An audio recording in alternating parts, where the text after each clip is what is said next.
Express yourself. Whatever you do,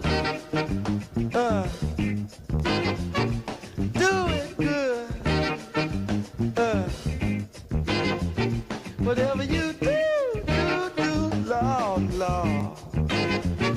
Do it good. All right. Thank you for tuning into the Al Rucker Show today. Today we are doing our Father's Day edition. We have several fathers that's going to be in the studio. Our normal guest, a regular guest, frequent guest, Derric Muhammad is going to be calling in today. He actually double booked himself. He had to be, I think, 39 or 26 or something like that? He's at Channel 13, so he had to go to bigger, important things. So I'm definitely going to get him when I get him online on that one. But anyway, we have my man in the pink shirt. I'm always messing his name up. It's Shaka? Shaki. Yeah. And then we have Yo Cost Furniture. What's your name, brother? Doug. I heard Doug was giving us a check for tomorrow. Yeah, that's 2 what I checks. thought too. You giving us 2 checks? 2 checks. Oh, 2 chains. We're going to call them 2 chains a day. In order for 2 checks. We love them checks. And then Giovanni King just walked in. Oh gosh. So he's been pretty busy. But anyway, has Derric called in yet? Y'all text him? All right. Well, we're going to talk about our Father's Day edition. We basically got a tomorrow, me and Derric is hosting an event over at Dolce that is catering to fathers. Basically, it's titled Fathers Helping Fathers. Basically, equipping and giving tools and helpful hints, whatever we can do to help fathers be better fathers in this day and age. And my man from Yokos got his son in the studio. My younger son is in the studio standing back there. So introduce yourself and tell us all about what you got going on. Well, my name is Douglas Smith. Of course, this is my son. What's your name? What's your name, big man? Drayden Smith. And of course, I've been actually in business for 5 years, and it's been pretty good. And you know, I love being a dad. And it's really fun. And I want to be the best role model I can for my son, and do the best I can for him. Mm-hmm. So I understand. Married for 5 years, proud father of 2, a daughter, Amaya, who's 3, and a son, Amari, who is 1. I can't picture my life without either one of them. Yeah. You know, they bring me joy every day. You know, they, as much as they can frustrate me, they make me laugh, and I just feel so much love from them. Mm-hmm. And you know, it just makes me realize how important being a father is to them. Okay. And like I said, I just can't picture my life without them. Yeah. I definitely understand that. I have a 19-year-old and a 23-year-old, and fatherhood doesn't stop once they become young adults. It actually is more important nowadays. With both of my sons basically going into manhood, and one is already in manhood, teaching them and showing them, and necessarily just showing them by example on what should be done. I think kids nowadays, they have it a lot easier than what we did growing up. They have it a lot easier growing up. We got Derric online. Let's go ahead and get Derric. Yes, sir. Yes, sir. Derric, how you doing?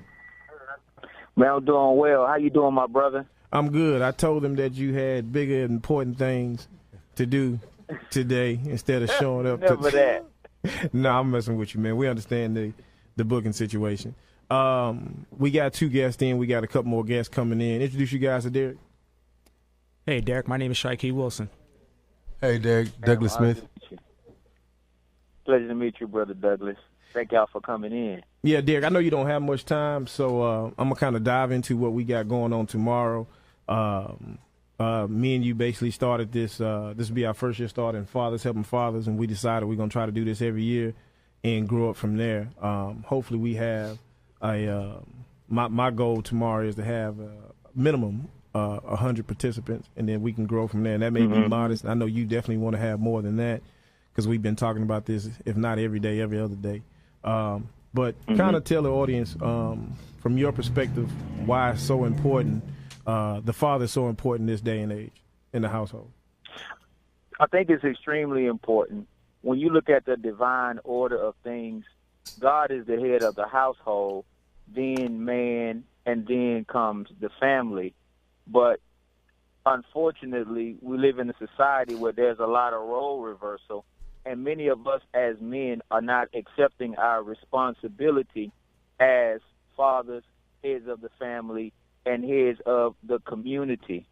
And there's also a move, I believe, by certain segments of society to demonize the father. For instance, when you look at some of our celebrities, like when you look at Beyonce Knowles, her father was the driving force behind her career, but he never gets the credit. When they mention his name, they usually talk about his personal life and things that aren't anybody's business. The same with Venus and Serena.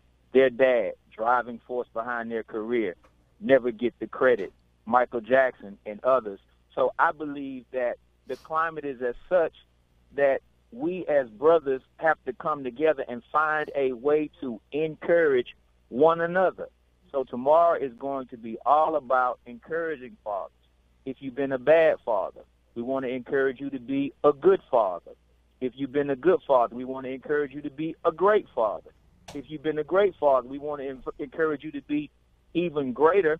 And if you feel like you just can't do no better, we want to encourage you to encourage the rest of us who believe that we can do better. But if we take an honest look at ourselves, I think we can all do better, Brother Al. Mm-hmm. And that's I never thought about it the way you just said it in regards of the celebrities on how, like you said, Beyonce, they don't give Matthew Knowles the credit that he deserves. Same with Michael Jackson with his dad, and so on and so on. Why do you think that is, though? You think that's only happening in the minority community? Do you think that's overall? I think it mostly happens in the black and brown community. I can't say that it doesn't happen to white fathers either. It probably does.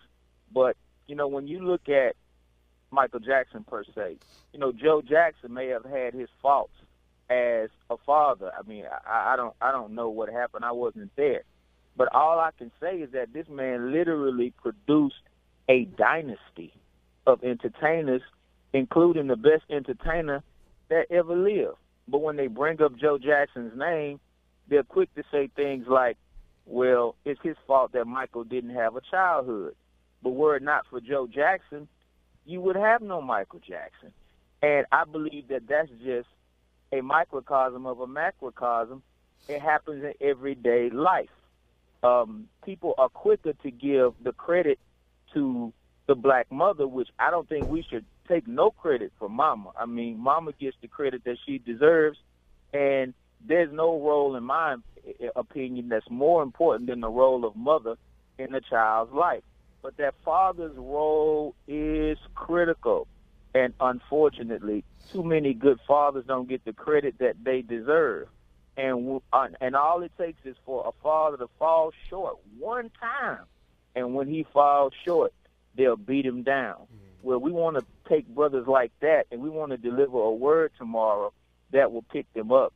So I want to say thank you very much, Al, man. It is an honor, a privilege, and a pleasure to finally partner with you in this way.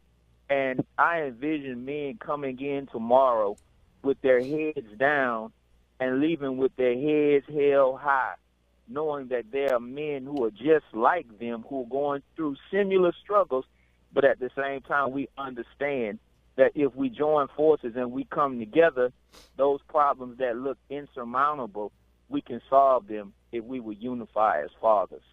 Yeah, I definitely agree with that. Yokos, what's your take on that, what Derric was saying in regards on how the black father is not appreciated as much as he should be?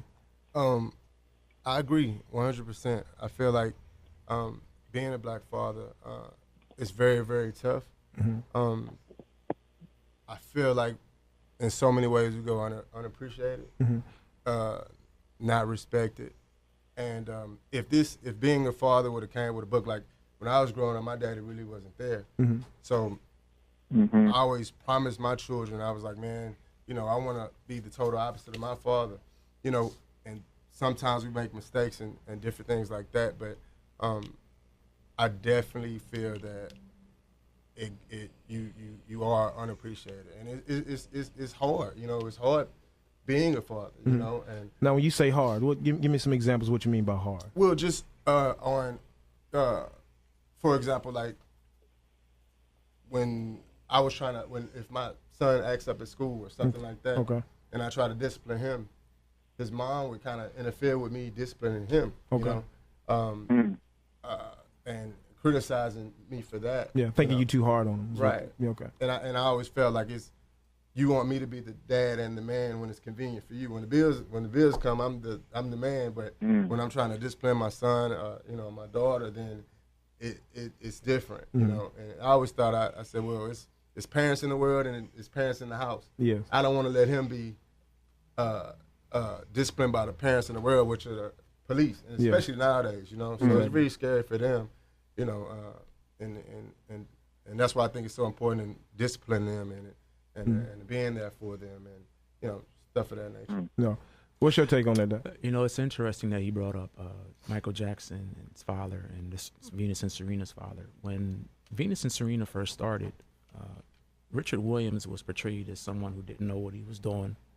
He was portrayed as someone that wasn't really qualified to coach his daughters on how to play tennis, and he dictated to the tennis world when his daughters were going to play, and he was criticized for that. But as they became successful, his name wasn't mentioned as much. Okay. Even though he was the one who taught them how to play. And he didn't know how to play himself. He basically read from a book on how to play tennis. And he taught his daughters how to play. And Serena is the greatest female tennis player ever. But he won't get credit for that. And like Brother Muhammad said, Michael Jackson is the greatest entertainer that ever lived. But Joe Jackson will never get credit for that. When you hear Joe Jackson's name, it's, oh, he was crazy. He beat his kids. I can't believe he treated his kids like that. That's why his kids act the way they do. But we don't give him the credit that he deserves in being a father. And he was a disciplinarian, you know, and I'm going to bring that to today. You know, if a father is a disciplinarian to his kids, to his children, it's like, that's a bad thing. And it's okay for the police to discipline our kids, but our parents can't discipline our kids.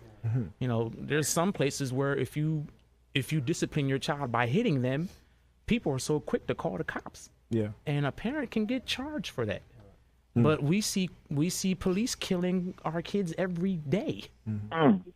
And it's not, you know, nothing is done to them. It's, you know, they were just doing their job. Yeah. But if society allows parents, especially black fathers, to do their job, we won't need the police to take care of to discipline our kids. And that's a good point. You know, my take on it is all of us in here, you know, Mark and Yokos and Derric, all of us.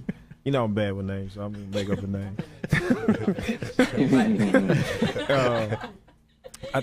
I guess my next question would be, as all of us are entrepreneurs at heart, is it harder being a father and an entrepreneur at the same time and trying to lead your household in that direction? Derric, I know you're very busy at what you're doing.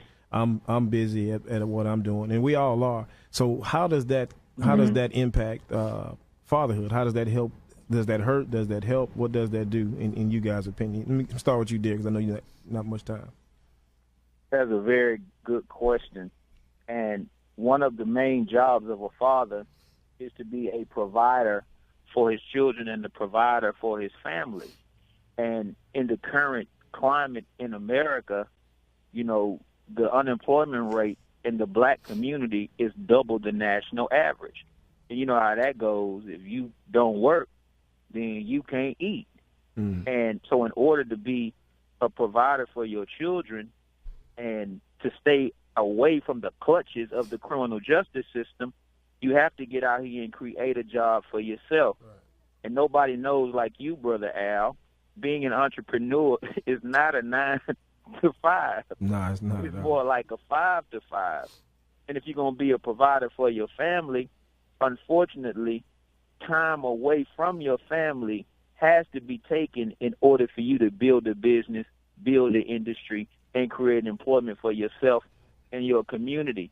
So a balance has to be struck between being that provider, but at the same time, spending quality time with your children. Like the other day when we were at the television station, I saw you had your son with you. Mm-hmm. You were doing and in both at the same time. So we got to be, most definitely, we got to be creative. But, yeah, if we are charged with feeding our families, then we got to get out there and make it happen. And that's one of the things that we definitely want to encourage brothers to do as well. I know some of the people who come tomorrow will have business questions, and we're hoping that you'll offer yourself up to answer those questions tomorrow, Brother Al. But in a nutshell, man, it takes a village. So let's say we're both entrepreneurs, and let's say you have to go on a business trip, but I'm in town that weekend. If you can't spend time with your son, then maybe your son can come with me and my son and my daughters, and we can all go hang out together. That's the importance of tomorrow's theme, fathers helping fathers. Mm-hmm. Mm-hmm. What's your take on that, Mark? First off, I think it is hard, real hard to be an entrepreneur and have children. I got 4 boys. Okay. And the hardest thing is missing football practice, track practice, allowing my boys to get the quality time that I got with my dad from their coaches. Okay. I'm lucky to be in business with my brothers. Okay. There's 3 of us, so I do get a lot of leeway. I do get to go, hey, look, bro, I got to go to practice, you know, and it's accepted. But it's hard. It's hard. And I think, like he said it's a village that's needed, you know. We definitely need a village. We definitely need help from the women in our life, from the elders in our life, the extended family. It's important to have a strong family structure in order to provide, because like you said, man, it's 5 to 5. It's 24 hours. It's 24 hours a day trying to own your business and operate your business. And as a man, whether you got a family or not, your number one goal is to provide, is to earn, you know? Exactly. And a lot of times in my situation, I get so sidetracked with trying to, that tunnel vision is what I call it, on focusing on providing for my family, that I fall short with time, spending time and trying to find that work family balance, you know? Yeah. And earlier in the career, so we've been in business almost 5 years now. Tell them what you do. So me and my brothers own a hair company called Bougie Hair. Okay. We have locations in Houston, Dallas, Austin, Los Angeles.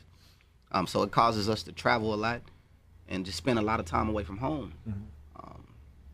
And it's hard, you know, when you have to decide, son, I'm gonna miss practice, but I'm gonna be at all your games. Yeah. And then the hardest part is my oldest son is 15, you know, and his take on it. You know, I got to make that hard decision. I got to go earn. So I'm going to miss practice, but I'm going to be sure that I'm there for the game. But when the game come and, you know, he doesn't perform the way that he want, I got to charge myself with not being there at practice to help him, you know, develop that skill. And it's the hardest thing I ever done in my life. Yeah. You know, try to raise my boys, man, make sure they have a better upbringing than I had, that me and my brothers had. Make sure that they're equipped. All my boys are honor roll students, man. They straight A's, good kids, you know. So you're not, in my opinion, if it's not hard to you, then you're not working hard enough. Right. You know what I'm saying? Yeah. If it's not hard, if you, because I constantly feel like I come up short. Yeah. And my wife told me last night, I'm at every game. I'm at every, you know what I'm saying? I make a practice every now and then, but I have to work because if I don't, you know, as an entrepreneur, there's no big corporation telling you how things should go. Yeah. You know, you got to find that out on your own experience. And I think the biggest thing, being an entrepreneur, like you said, we work for ourselves. And just like you, with me, with Midtown Bail Bonds and other things I have outside of that, I've been doing it for a number of years. And we steady working, trying to open up more locations, trying to establish yourself. And that's hard in itself. And then at the same time, being a father. But I guess my question, Derric, and I'm gonna lead off with you on this question. What's the difference, or is there a difference, in being a father to your children and being a father to your family? You there, Derric? Texting. What's your take on that, Dave? Your cause? Doug? Yes. I told you I'm close. I got the D. What's your take on that? Yeah. Just a comment on Mark. Yeah. Mark. Okay. It's actually Ken, man. Mark my brother. But Oh, okay, Ken. It's Just cool. a comment on what Ken saying. I agree with what he was saying, and then it's a lot of pressure too, because you don't have nobody saying, okay, this is your right move, this is your right move, and the whole time you just know you have to provide for your family, you know, and it's no 9 to 5. There's no such thing as the 9 to 5. So you have to get that in, get the whoever's supporting you, whether it's your girlfriend or your wife, and hopefully they support you enough to where you can make it through. But I mean, in my business, you know, it's definitely a lot of pressure, because if I don't sell a piece of furniture, then I look at it like I can't feed my son, you know. Exactly. And, you know, we all got different types of bills, mortgages, whatever type of bills you have, and as a man, you, like he said, you have to provide. That's not an option but to provide. You know, so I mean, but we get through it, right? We get through it, and everybody's cool. And I just thank God that, you know, we're able to keep continuing to provide and come up with different kind of ideas to provide. So I think the biggest thing for me is balance. You know, to find that balance in, you know, because for me, I'm a sports journalist, and sports is like 24/7 nowadays. And when do you say, you know, when do I say, okay, I'm not going to concentrate on that? You know, I got 2 kids now. I got 2 little kids looking at me, and you know, you want to do your job and you want to provide, but you also want to be there for your kids. Yeah. And it's like, you know, if I choose one over the other, you don't want to neglect either, because both are important. But at the same time, there's nothing more important than your children. Yeah. And to be able to provide for your children, like, you know, like the gentleman said, that's what we're built for. That's what we're supposed to do. But to find that balance it can be tricky, because if you spend you know, a lot of time with the children, then that means you're neglecting possibly providing for the family. Yeah, and that was my question. That's why before we lead off, I wanted to know, is there a difference? What's the difference in being a father to your kids and then a father to your family? Man, that's a good one. Because there is a difference. Man, I want to hear what you like. Man, that's a good question. That's a good question. This is my show last night. so we don't be looking at me like that. Y'all done told everybody to tune in. All these people listen to me every week, so go ahead. Being a father to your family, wow. I mean, you have to be, as the man of the house, society looks at you as you're supposed to provide. Yeah, you're right. Society does look at that. But at the same time, everybody that's under your roof looks at you the same way. Right. So with that being said, you're a father to your kids, then you're a father to your family. So when you hear that statement, what is the difference between that? And these are some of the things that me and Derric going to cover tomorrow in regards to that, because there is a difference. And I think that comes with the unspoken pressure that you receive from the family to provide and to be that loving father and the whole 9 yards. So what I'm asking is, you really put some thought to it. And I see my brother over here thinking. I think the reason why it's hard for me to come up with an answer like that, because I never thought there was a difference between the two. Because I'm thinking, Well, my kids, that's my family. Mm-hmm. You know. That's, Well, no, you got when you know? are when your significant other says that's daddy or what it may have been to the kids or what it may have been, versus them saying that's my fiance or my husband or what it may have been, that's daddy. Okay. Or what it may have been. So there's a difference. I mean, what you think, Ken? Oh, it's definitely a difference, man. Mm-hmm. And I replaced being a father to my family with being a leader to my family. Okay.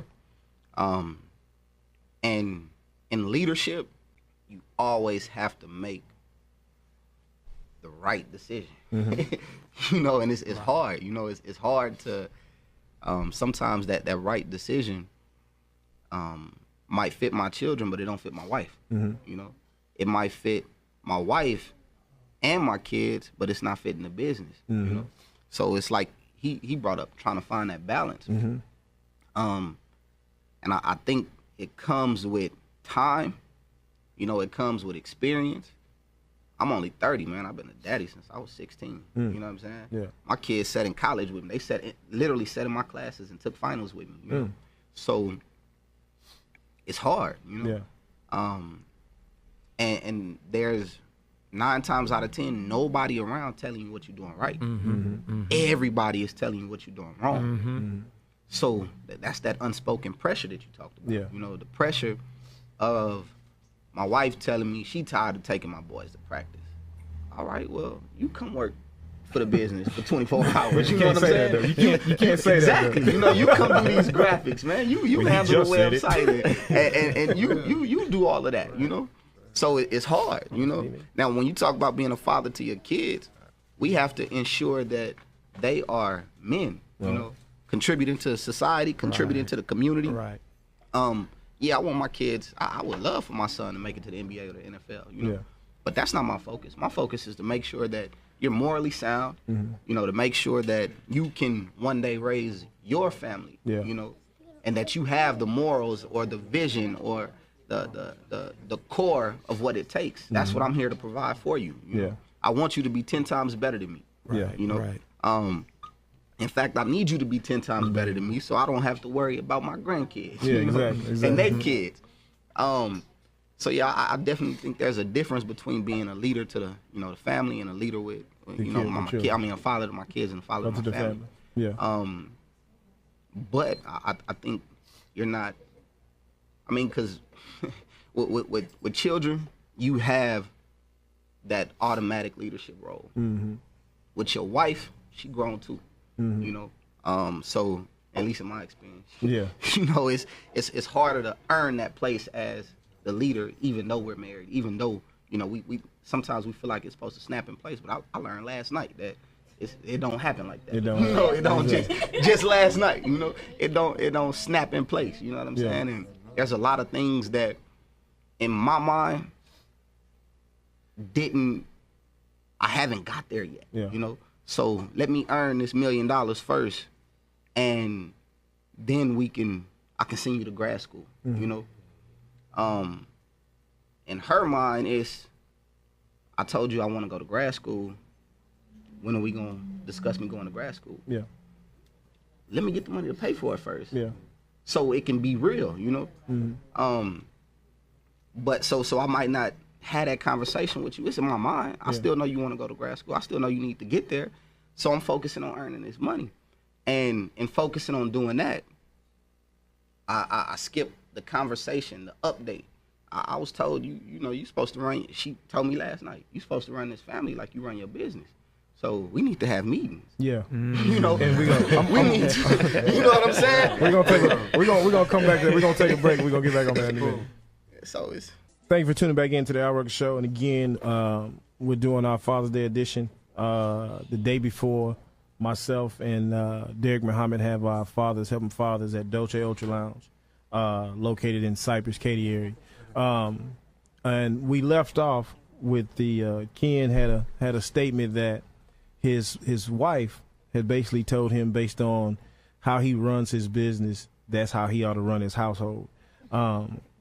What do you guys think about that? When you Yo calls, what you think about that? You get that kind of situation or statements? Man, I was just telling him actually that I don't even really get communication like that. Like I would love for, you know, my girlfriend to say, hey, let's meet. You know, I'm the type of guy that, you know, say, hey, let's what's best for the children. Let's work this out type of deal. You know, so I don't really get that. You know.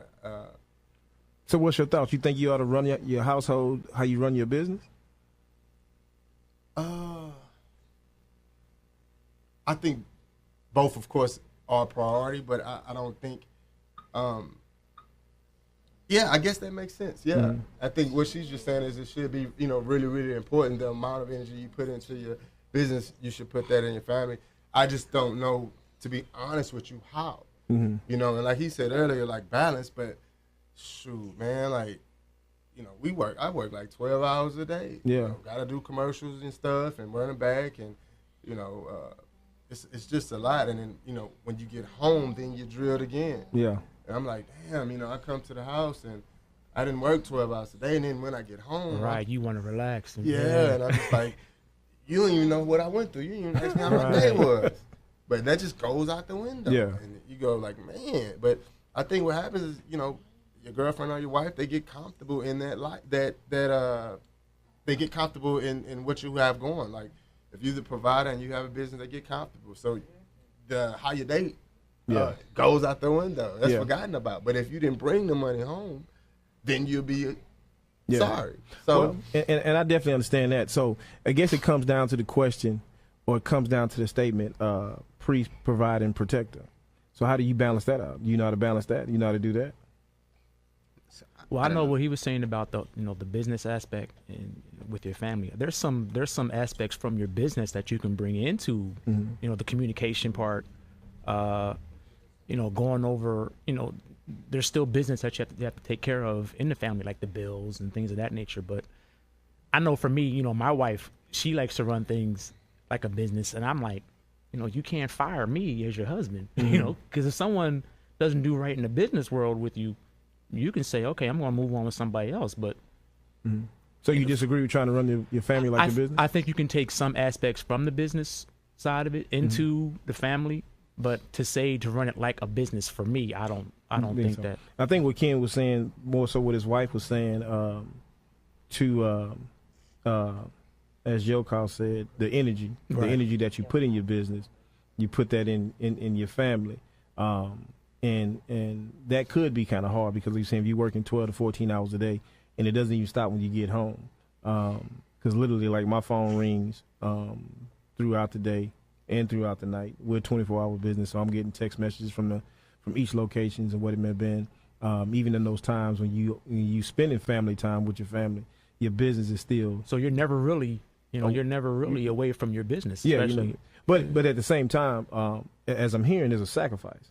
There's a sacrifice in doing that, in doing that to provide for the family and be that father you want to be, or be that father better than your father was to you, and then take the family to another height or another level in life and achieve certain things that you want to achieve. So like you said, you guys got several locations across the country, and you miss football games, and you miss all those. Nope, not games. Just not practice. games. Practice. You miss practice. We talking about practice. We talking about practice. We talking about practice. Yeah. This ain't the game. We talking about practice. Okay, Yeah, I understand that. For all you non-sports people, we talking Shout about. out to Allen Iverson. Allen Iverson. That's what we talking about. That's what that's about. So, is it okay? Is it okay to sacrifice? Is it okay to sacrifice some fatherhood in order to take the family to another level? So what I do is, like I said, my oldest is 15. Second oldest is 13. And then the two I got up here with me, 6 and 4. 6 and 4. You been at home. You got 4 kids. You been at home. So I don't know if he qualified. I like to play. But I talk to him. Okay. I tell my boys, and a lot of times my wife is not around when I had these conversations with my boys. Because I call it man talk. It is. And they know when it's coming. You get that, Daddy finna preach to me again. Yeah. And I gotta tell him, look, I'm not fussing at you, but I need you to know that, because they get tired of me traveling too. Yeah. You know? And I see it in them when I'm gone. They on FaceTime, it's as dry as it can be, you know? Mm-hmm. It's not, because it's not enough communication for them. you Okay. know? And recently, since our LA location launched, is when I realized how much my boys need me there. You know, so I talked to them and I let them know, look, I'm traveling at this point in time. Mm-hmm. I will miss this and that, and I ask them how they feel about that, Mm-hmm. and then I ask them if they understand why I got to do what I have to do. Mm-hmm. You know, and majority of the time in that conversation, we come to an agreement. Yeah. So they'd be like, cool, just don't miss my games. Yeah. You know, Yeah, so that's I don't miss important any to them. games. Yeah, you that's know? important. All right, well, if you gotta go, I need these cleats from you. Mm-hmm. You know, and it's a negotiation. You know what I'm Yeah. saying? And that's me teaching them how to be in business. Yeah. I give them certain leeway, and it's not a situation where I'm trying to buy their love or anything like that. Yeah. I want you to know that this is how I make a living. This is how you get everything that you have. You know. So I have to do it. There's nobody else that I can do it. I mean, that can do it for us, Yeah. you know? And they understand. Yeah. Summertime's just like Yellow Man. Sometimes they work for us. They get a check, you know? Yeah. So they understand. The hard part in that is, like I said, my wife is not around when we had these conversations. So she might see or witness their frustration when I'm gone. And now she takes it in her own, you know, now she has a problem with me being gone. Yeah. And that's where the balance is. I'm winning with 4 out of the 5 in my house. You know, do I sacrifice that 5th? But that 5th count is 6. You know what I'm saying? She's the one. You know? Right. So when she not happy, it's everybody got to clean up all day. Yeah. You know what I'm saying? We got to clean. Baby, I just washed it. Go wash it again. You know what I'm saying? Yeah. And you have to swallow that pride. Sometimes you have to swallow all of that to be okay with those sacrifices, man. To make sure that your family is okay with those sacrifices. Yeah. And you're right. I think that's exactly what she was hinting on, is the fact that we have to spend more time, or at least present the same amount of effort with our family that we do with the family. I mean, with the business, yeah. The problem with that is, with the business, you have problems that come up that causes you to think so for example, in LA, where we have to reach it's more diverse in LA. So I know that going there. So now I know that I have to reach more people. You know, I have to change up my marketing tactics and you know, advertising strategies and try to reach more people. At home, those problems aren't as clear cut, you know? Yeah. I think the difference in, if you're saying that, and we're going to take a break in a second, I think that what you're hinting at is, in your business, you the boss, and what you say is go. It's different at home. Possibly. That's right. And that's really what it is. What you say, and things go smoothly in the business because you are it. Whatever you say goes, and nobody's going to buck that. In your house, you don't get that. You don't get that. So we're going to take a break on that. Thank you for tuning back into the Al Rucker Show. And again, we are celebrating our Father's Day edition, talking to fathers and understanding the complexity of being a father nowadays. We left off with the fact that Ken was saying his wife wants basically more time at the end of the day, and basically to run his household as successful as he runs his business. And the difference is all of us off air were saying it's not that easy. One of the things of it is being a business owner, you have employees, and the employees do as you say. It's not as easy in the household. You may try to pull that card out, but that card gets pulled away really, really quickly. So that's not going to work. But Ken, interesting. We were just talking off air. You said, and you mentioned it. You became a father at 16. Tell us the struggles you incurred, or did you incur any struggles at being 16 to get to the level where you are now, being a business owner and being successful at what you do, and trying to be married and raise a family at the same time? Okay, so as a kid, I didn't really have problems. You know, I got parents, man, who been married. My brother, 33, I think, so 34 years. 34 years. Okay. They provided for us, provide stable everything that we could ever ask for, and so much so that my dad told me before, you know, yeah, you cool, just go to school, play football, make good grades, try to get a scholarship, because that's your way out. I can help you until you out of my house, like you just said about, you know, when you out, you out. I can help you to then. Yeah. Well, I moved out at 19, you know, and that's where the struggle came. The struggle was me and my wife. At the time, my boys were 3 and 1, or 4 and 2, something like that. Going to college. My wife went to UT. I went to Houston-Tillotson University. Shout out Rams. And it was we didn't have a car. We're in Austin, Texas. We didn't have family. And it was a true struggle. Couldn't get food stamps because we in college and we had jobs. Couldn't get any type of government assistance because we didn't qualify. And it was hard. That's the struggle. The struggle was, trying to figure out how to graduate school, trying to figure out or trying not to say forget it and go get a job and provide, because in college you refund checks when they dry up. That check ain't wherever you working. That money is straight bill money. So I, me and my wife, we had to at that time plan how to use our refund checks, make sure our kids was, we had food and we had a place to live, and eventually got a car, and stuff like that. So that was the biggest struggle. And I could say my boys were at an age where they, now I could see that they appreciated that struggle too, So, yeah, I mean, it was hard, man. It's definitely not easy, and my wife was one who didn't make excuses. So I learned that from her, So like I told you before, my kids were in classes with me taking finals, I had a professor with no kids in his in the building type rule, who, I had to go to him man to man and say, look, man, I don't have no family out here.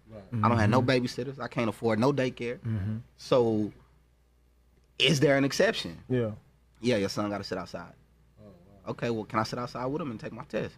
Yeah, you can do that. Cool. And we had to make those adjustments, you know what I'm saying? And that in itself is what gave me the drive to become a business owner, and to try to control my own destiny. Look, I got a friend on Facebook Live telling me she remember when they was in school with us. But yeah, that's that's where the drive come from. Anything short of providing enough for my kids to become the men that they want to be. If you want to play basketball, cool, we're gonna do AAU. So now I need to find an extra $325 a month so he can play AAU. So he could say that in the end, whether you make it to the NBA or not, or whatever, you could say my daddy gave me a chance. Yeah, the tools. Right. So what about you, Yokos? What tell us about your struggles, if you had any over there? I didn't have any struggles. I mean, in college, my parents, they moved. As soon as I graduated from high school, they moved. My mom moved to Florida. My dad took off to Dallas. So my biggest struggle was just really taking care of myself at, going through college. And like he said, I didn't have no money, man. And I knew being a black man, my whole goal was I just got to get that paper. As soon as I get my degree, I can do anything I want to do. Yeah, and then when I got out of college, his mom got pregnant, and I was just like, now I got to turn it up to, the fifth power. And I was actually working out of my house, selling furniture out of my house, So to going on what he said, it wasn't no excuse for me. It was just grind. I used to walk out up and down apartments with a backpack with just nothing but furniture flies, Yeah. And then I got enough money, man, and opened me a store, and it was just 1,500 square feet. And after that, I just expanded, and so here we are now. So, but only person I had was God. So without him, I wouldn't be where I'm at today, man. That's what's up. Yeah. I know, Ken was talking about him being a father at 16. I didn't become a father until I was 39. So it's like everything I'm going through now, and it's a learning process every day. And like I said, I love my kids to death, but it's like I had to get used. I had to get used to having kids around. Yeah. And it's different being the uncle that your nieces and nephews love. Yeah. You can spoil them, take them places, but you can always take them back to their parents. Yeah. But for now, it's like I can't do it now, nieces and nephews. I have my own, and I might be the oldest one on here. I'm 43 now, just turned 43 Wednesday, and for me, it's just adjusting to the life of, okay, I'm a father now. I got 2 kids now. It's like, from going most of your life being by your, basically just taking care of yourself. Yeah. Now you have two little ones that are looking to you to provide, and I'm married now. I've been married for 5 years. So like the last 5 years have been like a total shift for me from being basically by myself to, I have a family now. So that's the adjustment that I'm making daily is just being a new father and being a new husband, learning how to do both. Well, that works. Well, you're not the oldest. Crystal's the oldest. Crystal's the oldest? Okay. I didn't want to say that. But No, man, no. No, you're not the oldest. I'm the oldest. I'm actually 44. Okay. So, but no, I definitely understand that it's being Father's Day weekend. Anything special you think your family got planned for you? Anything y'all want? Any wishes? Man, I actually just got back from L.A. last night, so that's why I didn't get your text message. So you flew home for Yeah. Father's Day. Yeah. Okay. All But see, right. I left my oldest boys, they in L.A. with their uncle. You know what Okay. I'm saying? They work in the store out there, getting acclimated or whatever. Uh-huh. So it's really just the best gift for me to be home with my baby boys right now. Yeah. What about you, Yoko? Man, I'm not gonna get a gift. You ain't gonna get it? I'm not even gonna look for a gift. You not gonna look for one? As long as I have my 2 kids with me, man, Yeah. that's my gift. Man. Okay. My man, my man with the new family. Since my birthday was just recent, and So my you wife ain't getting is nothing like, to- you don't get both. You get one or the other. So since the birthday since this year the birthday came before Father's Day, so That's messed up. I'll get a happy Father's Day, but that might be it. Wow. But I'll take that. I'll take that. All week. Huh? Tell them how you celebrate Father's Day all week. Y'all making me some money. Right? On that note, I'll see y'all next week. There's plenty to do on a Friday afternoon, but the most beneficial is to tune in to the Al Rucker Show, the best place for laughs, information, and you. So tune in every Friday from 1 to 2 p.m., 92.9 HD2, broadcast live from Houston's historic KCOH studios. The Al Rucker Show, the best thing to do on a Friday afternoon.